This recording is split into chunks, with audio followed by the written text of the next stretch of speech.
apapun bisa saja terjadi. Maka dalam Al-Quran dikatakan in ja'akum fasiqun binaba'in, kalau datang orang bawa suatu berita, fatabayyanu, klarifikasi. Pemerintah Saudi Arabia dipimpin oleh Raja Salman bin Abdul Aziz sekarang sedang membuat satu hari maulid. Oh, tadi saya dapat WA dari jamaah, dikirimkan oleh Ustadz Adi Hidayat, dikirimkan dia, dikirimkannya ke saya dari Pontianak. Pontianak, bukan Kuntilanak, Pontianak.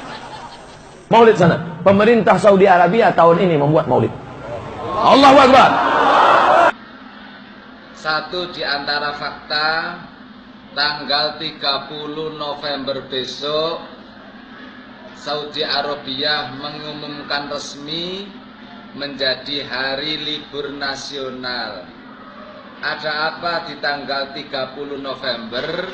Karena di situ ada bulan Maulid Rasulullah Muhammad sallallahu alaihi wasallam. Yang dulu jangankan meliburkan,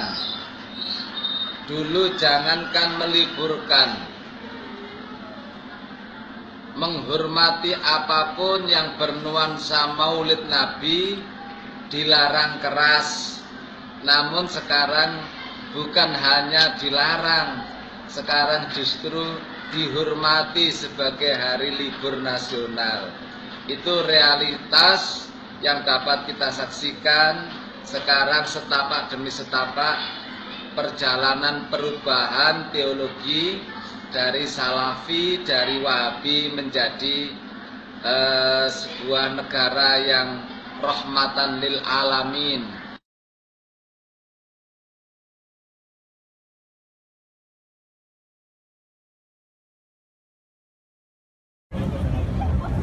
Bismillah, Assalamualaikum warahmatullahi wabarakatuh.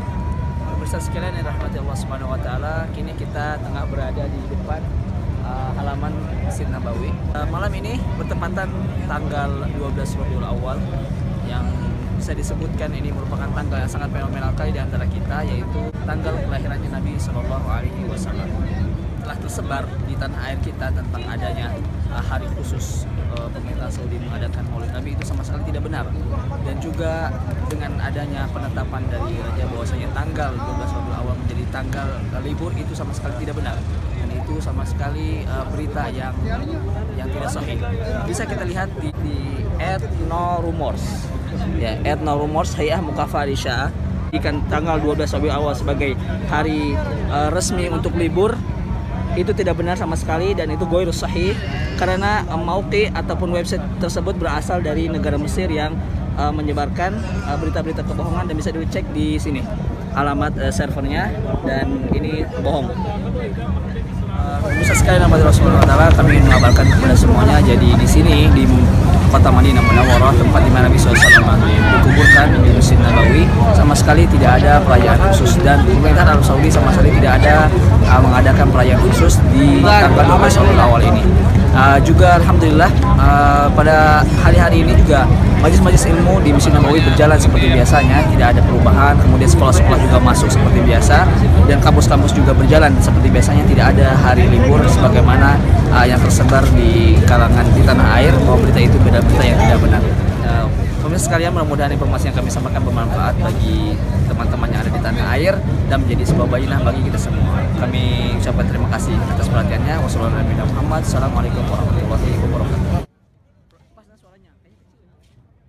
Untuk para pembuat hoaks dan para penyebar hoaks, ancamannya sangat dahsyat.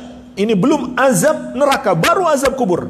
Nabi SAW menceritakan, fantalaqna fa'ataina ala rajulin mustalqin liqafahu. Kami pun berangkat lagi. Ini masih lanjutan hadis tadi. Hadis Samurah bin Jundub radhiyallahu anhu diriwayatkan Al-Bukhari. Nabi SAW menceritakan, kami pun berangkat lagi. Kami mendatangi orang yang terlentang pada tengkuknya. Wa idza akhar qa'imun alaih bikallubin min hadidin. Maka di sebelahnya ada orang yang berdiri dengan memegang kait besi. Kait yang terbuat dari besi.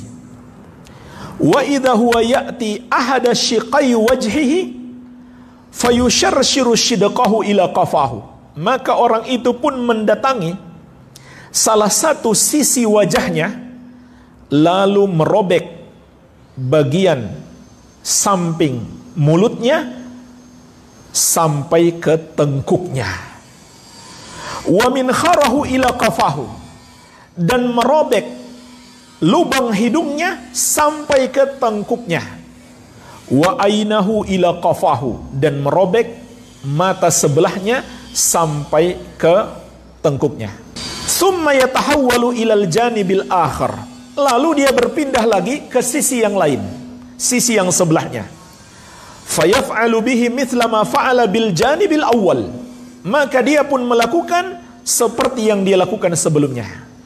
Dia robek mulut orang tersebut dari arah samping sampai ke tengkuk, kemudian hidung sampai ke tengkuk, kemudian mata sampai ke tengkuknya. Fama yafrugu min dzalikal janib, maka tidaklah dia selesai dari sisi yang kedua, hatta yasiha dzalikal janib kama kana, kecuali sisi yang sebelumnya tadi sudah kembali seperti semula. Summa ya'udu alaihi, lalu dia kembali kepada sisi yang pertama tadi, fayaf'ala mithla ma fa'ala al-marratal ula, lalu dia melakukan seperti yang dia lakukan sebelumnya. Qala, kata Nabi sallallahu alaihi wasallam, qultu lahuma, aku pun berkata lagi kepada dua malaikat, subhanallah ma hadzani, subhanallah siapa dua orang ini? Qala li intalik, maka kedua malaikat menjawab, berangkat lagi, berangkat lagi. Mereka tidak langsung menjawab. Nanti di akhir hadis mereka menjawab. Wa amma ar-rajulul ladzi ataita alaihi yusharsharu shidquhu ila qafahu wa min kharuhu ila qafahu wa ainuhu ila qafahu. Adapun orang yang engkau datangi yang dirobek bagian samping mulutnya sampai ke tengkuknya, dan hidungnya sampai ke tengkuknya, dan matanya sampai ke tengkuknya, fa innahu rajulu yaqdu min baitihi fayakdzibul kadzibah tablugul afaq, maka sesungguhnya dia adalah seseorang yang keluar di waktu pagi dari rumahnya, lalu dia melakukan satu kedustaan yang mencapai berbagai penjuru. Satu kedustaannya tapi tersebar ke berbagai penjuru dunia. Dan jemaah sekalian, di zaman ini betapa mudahnya itu terjadi. Kalau dulu mungkin butuh berhari-hari, bahkan bisa jadi berbulan-bulan dan bertahun-tahun satu kedustaan itu baru tersebar. Tapi sekarang dalam hitungan detik saja seseorang menulis hoax di status Facebooknya atau menyebarkan berita hoax, langsung bisa tersebar ke seluruh penjuru dunia. Jadi hari ini lebih parah lagi, maka hati-hatilah jemaah sekalian. Fayusna'u bihi ma ra'aita ila yaumil qiyamah, dia diazab seperti itu sampai hari kiamat. Al-Hafidz Ibnu Hajar mengutip dari Ibnul Arabi rahimahumullahu ta'ala, beliau berkata, syarsyaratu syidqil kadhib inzalul uqubah bimahallil ma'siyah, dirobeknya mulut pendusta itu, pembohong itu, untuk memberi hukuman di tempat dia berbuat dosa. Kan dia berbuat dosa dengan mulutnya, dengan lisannya, maka diazab juga di situ. Wa ala hadza tajril uqubah fil akhirah bi khilafid dunya. Oleh karena itu inilah yang terjadi, hukuman di akhirat berbeda dengan dunia.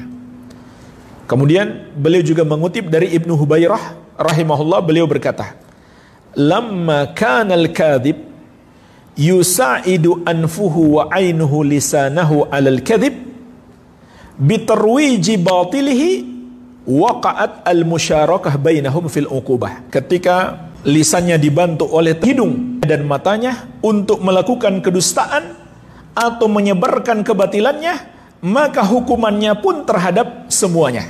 Hukumannya pun terhadap semuanya. Baik. Jadi jemaah sekalian, terutama di era medsos ini, hendaklah kita lebih berhati-hati.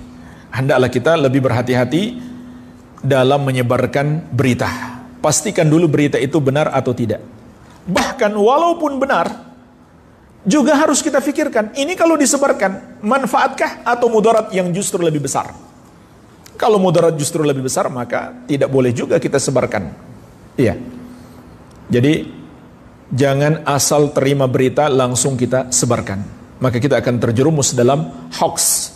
Sebagaimana Nabi SAW juga mengingatkan, kafa bil mar'i kadziban ayyuhadditsa bikulli ma sami'a.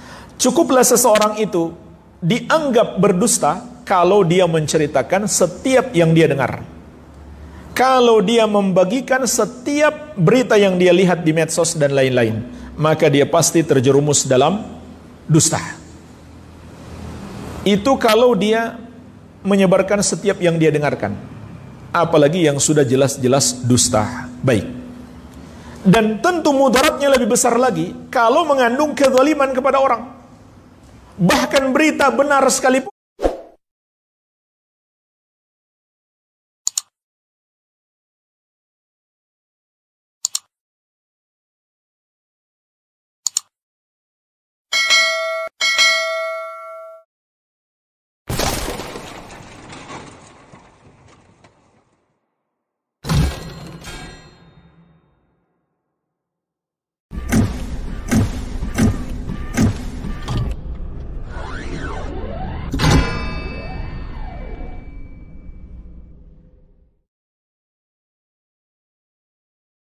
Bismillahirrahmanirrahim.